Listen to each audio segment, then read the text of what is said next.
आणि मला काँग्रेसमध्ये न घेण्यासाठी अनेकांनी फोनाफोनी केली। प्रशांत जगताप यांनी ही खदखद व्यक्त केली। मी 7 जण निवडून आणले, राष्ट्रवादीला तेही जमलं नाही। जगतापांनी सुप्रिया सुळे आणि अजित पवार यांना हा टोला लगावलाय।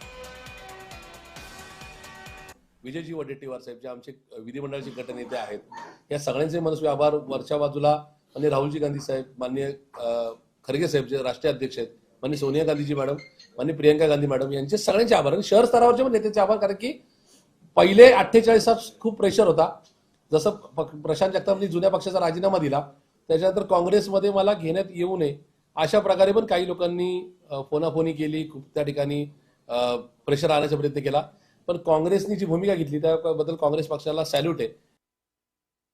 समोर उपमुख्यमंत्र्यांची पार्टी आहे, उपमुख्यमंत्र्यांच्या पार्टीच्या आमदाराबरोबर मी लढलो आणि त्या ठिकाणी माझा कमी मताने पराभव झाला विधानसभेला। आज त्यांच्याकडे सगळ्या प्रकारची सत्ता आहे, राज्यातली, देशातली आणि पुण्यातली सुद्धा। त्यांच्या पक्षाचे फक्त 6 नगरसेवक निवडून आलेत। माझ्या पक्षाची कुठं सत्ता नसताना माझा पक्ष म्हणजे माझ्याबरोबरचा पक्षाचा सिम्बॉल हा फक्त म्हणजे प्रशांत जगतापला सिम्बॉल मिळाला 29 तारखेला आणि 15 तारखेला मतदान झालं। एक नवीन सिम्बॉल घेऊन, पक्ष जुना असला तरी नवीन सिम्बॉल घेऊन प्रशांत जगताप आणि प्रशांत जगतापचे सहकारी 16 दिवसात नगरसेवक होतात, हा एक वेगळ्या प्रकारचा चमत्कार आहे।